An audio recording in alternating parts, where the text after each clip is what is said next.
I yelled at my wife that having a child with her was the biggest mistake of my life and that she had made me miserable. Now, I regret my words. I never imagined that one outburst would come so close to shattering the life I had built with her. The words came out sharp and cutting. Words I regretted even before I finished speaking them. But the impact was already set. In one breath, I had declared that having a child with her felt like the biggest mistake of my life. It was as if, with those words, I was dismantling every joy and hope that had ever tied us together. But let's backtrack a little because nothing like this is ever as simple as one angry moment. We had been together for years.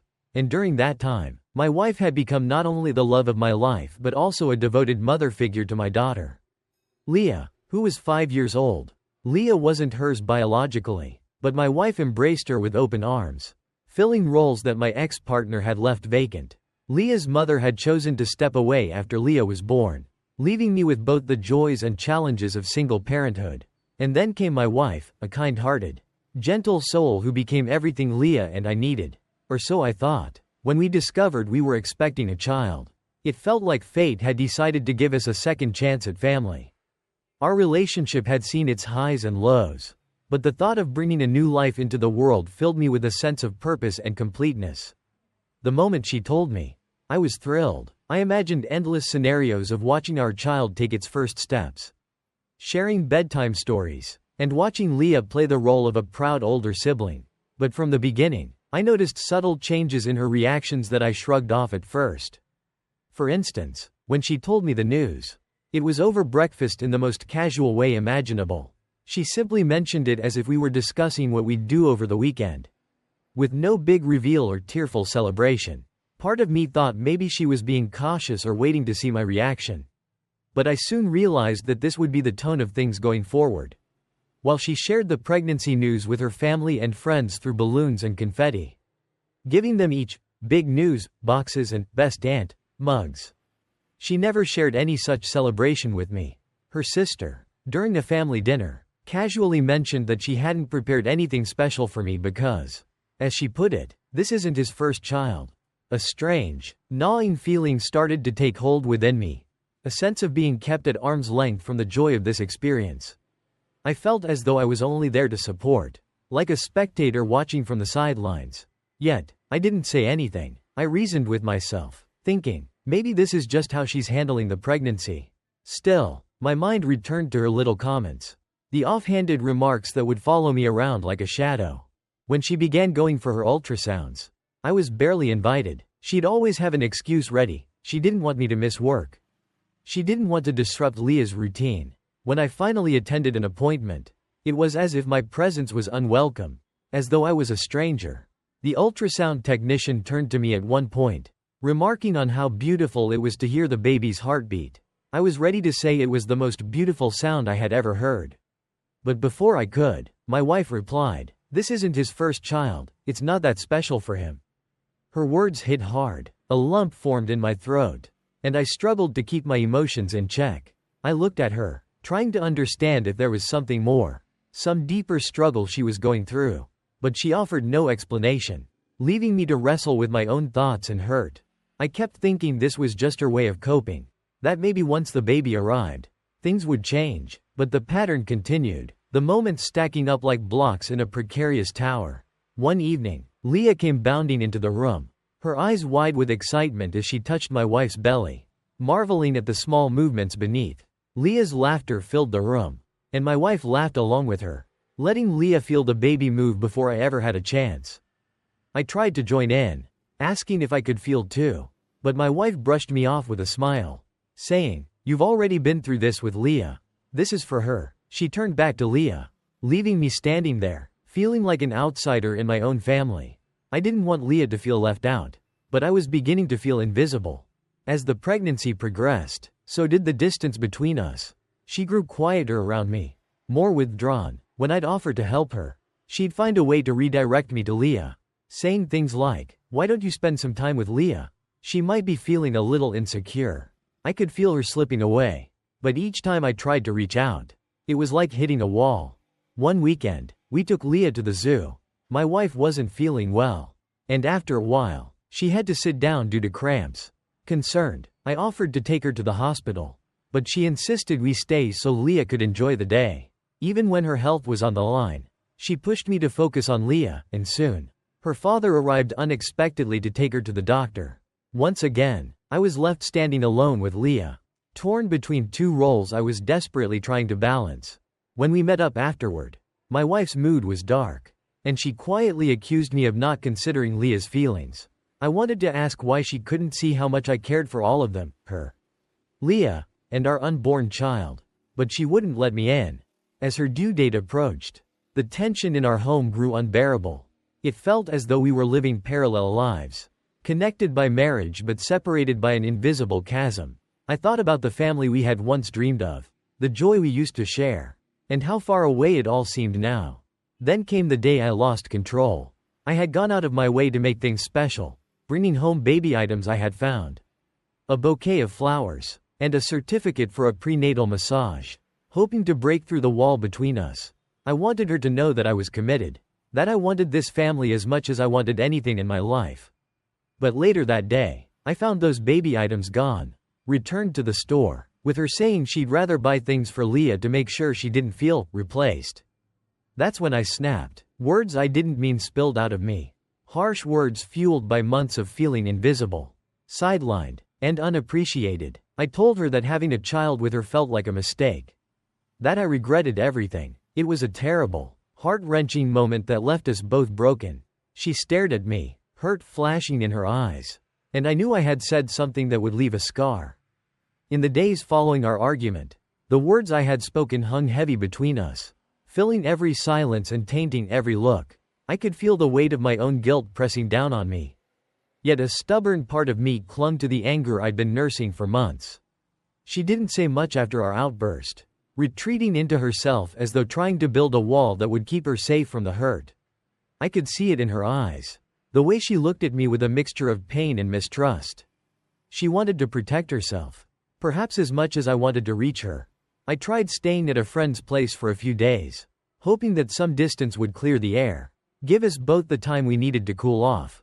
But every moment I spent away only made me realize how deeply I missed her. Missed the life we had built.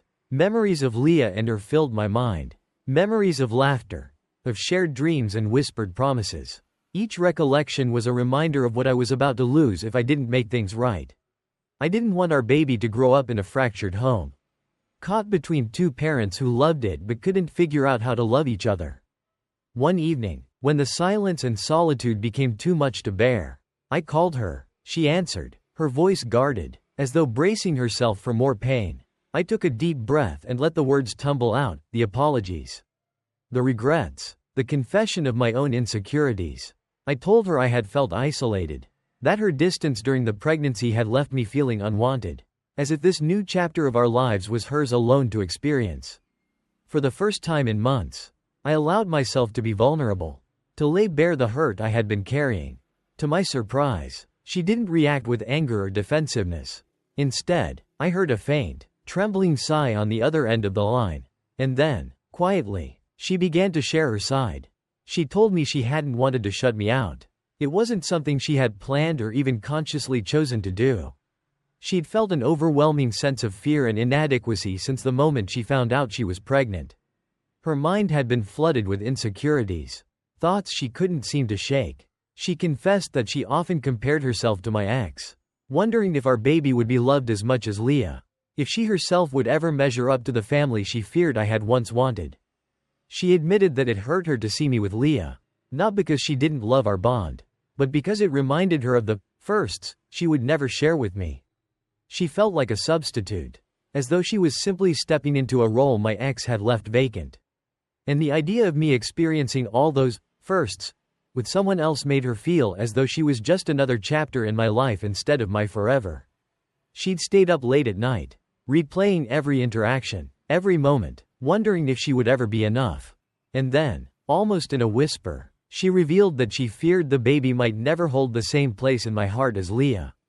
She was afraid that if our child didn't fit into some perfect mold, didn't share Leah's interests, didn't bond with me the same way, I would see them as somehow less than. This fear had driven her to put distance between us, trying to protect herself from the heartbreak of seeing her own child come second in my eyes. Listening to her, I felt my heart ache with a mixture of sorrow and understanding. I had never imagined that the strong, caring woman I had married carried so many doubts. Doubts that had festered and grown until they drove a wedge between us. And in my own hurt, I had failed to see the depth of her pain. I had been so consumed by my longing to connect with our baby that I had overlooked the fragile emotions she had hidden away. After our conversation, I returned home, ready to make amends and hoping that we could start to heal. The first few days were cautious, like tiptoeing around fragile glass, each of us testing the waters, unsure of where we stood. I could see in her eyes that she was still wary, afraid that any moment could bring back the hurtful words, the distance, the misunderstanding, but I was determined to show her that I was there to stay. That I wanted to be there for her, for Leah, and for our unborn child in every way possible. One morning, I prepared her favorite breakfast and brought it to her in bed. She looked at me with a mixture of surprise and gratitude, but there was still a lingering sadness in her gaze, a shadow of the pain we had both endured. I sat beside her, brushing a strand of hair from her face, and told her that I loved her, that I was ready to work through whatever fears or insecurities she had. No matter how long it took. Bit by bit, she began to let her guard down, sharing moments of vulnerability that she had kept hidden for so long. We started going to her doctor's appointments together, something we had missed out on before. She even allowed me to feel the baby kick. And for the first time, we shared the joy of that experience as a couple. There was no Leah, no ex-partner, no past memories clouding that moment, just us and our unborn child. A symbol of the family we were building together. As we navigated these small steps, I could see her growing more comfortable with my presence, allowing herself to believe in my commitment. And in turn, I learned to appreciate the complex emotions that came with blending a family. The unspoken fears that can arise even in the deepest love. As her due date approached, the tension in our home seemed to lift, replaced by an air of excitement and anticipation. We laughed more often, found comfort in each other's company, and even began making plans for our growing family. One weekend, I suggested a family outing, just the three of us, hoping to create memories that would bring us closer. We took Leah to her favorite park, and as we watched her play, my wife leaned into me, her hand resting on her belly. For the first time in months, I felt a profound sense of unity, as though we were finally moving forward together. That evening, as we prepared for bed, she turned to me with a soft smile and placed my hand on her belly. "Our little one has been waiting to meet you too," she said, her voice barely above a whisper. I felt the gentle, rhythmic kicks beneath my hand, a reminder that life was growing within her, a life that was ours to nurture and protect. It was in that moment that I realized how much we had both learned. Our love had been tested, our vulnerabilities exposed, but we had come out stronger for it. I promised myself that I would cherish these moments, that I would continue to be the husband and father they both deserved. No matter the challenges that lay ahead, the journey to rebuild our trust and love was far from over. But we had taken the first steps, and those steps felt solid, like a foundation we could build on. I learned that love is not just about the easy, joyful moments, but about standing together even when it feels difficult, about understanding each other's hidden fears and insecurities. Through this experience, we both learned that being vulnerable with each other, sharing the fears we might think are too petty, too insignificant, is the key to building a relationship that can withstand any storm. It's in those moments of honesty and raw emotion that we find the strength to grow closer, to understand each other in ways that go beyond words. And as our family grew, I could feel the love we had fought so hard to protect, stronger and deeper than ever before. Our unborn child was a reminder of the bond we had forged, a testament to the resilience of love and the healing power of forgiveness. As the days turned into weeks, the tentative peace we had built began to blossom into something deeper, something more resilient. We had started to see each other through new eyes, not only as partners but as two people who had endured their own struggles and found a way back to each other. There was still the occasional moment of hesitation, those split seconds when our old insecurities would bubble up, but now, we had a way of moving through them, grounded in the understanding we had worked so hard to build. With the baby's arrival drawing closer, we both felt a mix of excitement and nervousness, as if we were standing on the edge of a new world. Each day brought us closer to a moment that would change our lives forever. And while there was still a hint of uncertainty, I was ready to be there for her in every way, to hold her hand through the journey, and to show her that our family was exactly where I wanted to be. One night, as we lay in bed, she rested her head on my chest, her hand tracing small circles on my arm. "I'm scared," she admitted, her voice barely a whisper. "I know things are better now. But what if I'm not enough for both you and Leah? What if I can't give this child everything they need?" I wrapped my arms around her, pulling her close. "You are more than enough," I told her gently. "This baby will grow up loved, with a family that cares deeply about them. And Leah will be right there. Not as a replacement, but as a sister who will adore them. We're a team, and we'll figure it out together." She looked up at me, her eyes filled with a mixture of gratitude and hope. In that moment, I could see her shedding the last of her fears, allowing herself to believe in the family we had created. And for the first time, we could both look toward the future without the shadows of the past. The day our baby was born felt like the beginning of a new chapter, one that we had fought for and earned through every trial and tear. As I held our newborn in my arms, a quiet sense of peace washed over me, as though every struggle, every painful moment, had led us to this perfect, fragile gift. My wife lay in the hospital bed, exhausted but glowing, a look of pure contentment on her face as she watched me hold our child. There was no more distance, no more hesitation, just a shared love that enveloped all three of us. Leah visited soon after, her eyes wide with wonder as she met her sibling for the first time. She held the baby with the utmost care, as if she had been waiting her whole life for this moment. My wife looked on with tears in her eyes, no longer worried that Leah would feel left out or that our baby would come second. Instead, she saw the family she had dreamed of, imperfect, perhaps, but full of love and joy. As the days went by, we settled into a new rhythm, navigating the ups and downs of parenthood as a team. There were sleepless nights, moments of exhaustion, and times when both of us felt overwhelmed. But those challenges felt small in comparison to what we had already overcome. Each time we faced a new hurdle, we looked to each other for support, knowing that we could weather any storm as long as we stayed united. Looking back, I realized that the journey we had been through was a reminder of what it truly means to love someone. Love isn't just about the easy moments, the laughter, or the joy. It's about standing by each other even when things get messy. Even when doubts creep in and fears take hold. It's about learning to let go of the past, to forgive each other and ourselves, and to build something stronger from the pieces that remain. My wife and I often talked about the early days of her pregnancy. Reflecting on the misunderstandings that had nearly driven us apart, we laughed about the small things, like the zoo incident and the ultrasound appointment, and we cried about the moments that had hurt us deeply. But each time we revisited those memories, it felt like we were healing a little more, moving closer to a place of acceptance and peace. I also came to understand that love is an ongoing process, one that requires patience, compassion, and a willingness to grow. Neither of us were perfect, but we had chosen to be there for each other, to learn from our mistakes, and to keep building a life together, even when it felt difficult. Our journey taught us that family isn't defined by biology or by firsts and seconds. Family is built on shared experiences, on the love we give freely and the support we offer unconditionally. Leah wasn't just my daughter or my wife's stepdaughter, she was a beloved part of our family. Someone who had been there from the beginning, helping us learn what it meant to love deeply and without reservation. Our newborn child was not a replacement for Leah, nor a piece of the family I had once imagined with someone else. They were their own person, a unique soul who had come into our lives to teach us new lessons, to bring us even closer together. And I knew that our love for them would grow and deepen, just as it had for each other. My wife no longer worried about measuring up or being second best.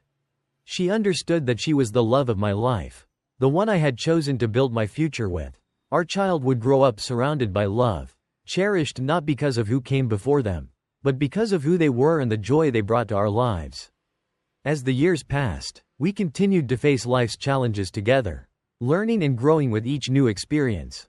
Our children thrived, knowing that they were loved and supported by a family that had fought for each other, that had weathered storms and come out stronger. They saw in us a model of resilience and love, a legacy that we hoped they would carry forward in their own lives. One evening, as we sat around the dinner table, Leah looked up at us and asked, "Why do you and Mom always say you're so grateful for each other?" My wife and I exchanged a smile, both of us thinking back to the journey that had brought us here. I told her, because love isn't just about the good times. It's about sticking together, even when things are hard. And every day, we're grateful to have each other because we know what it means to choose love. No matter what. Leah nodded thoughtfully, and I could see a glimmer of understanding in her young eyes. In that moment, I felt a sense of peace, knowing that our children would grow up with the knowledge that love is something worth fighting for, worth nurturing and protecting. As I look back on our journey, I'm filled with gratitude, not just for the family we have built, but for the lessons we have learned along the way. Life will continue to bring challenges, and there will always be moments of doubt, but I know now that we can face them together. We are stronger, wiser, and more deeply connected because of everything we have been through. Our story is a testament to the power of love, the importance of forgiveness, and the beauty of vulnerability. And as we move forward, I hold on to the knowledge that, no matter what comes our way, we are a family that has been tested, shaped, and strengthened by the very trials that once threatened to tear us apart. In the end, I realized that love isn't something you find, it's something you build. Piece by piece, through every shared moment, every hard conversation, and every quiet act of understanding. And that is the kind of love that endures. The kind of love that becomes a legacy for generations to come.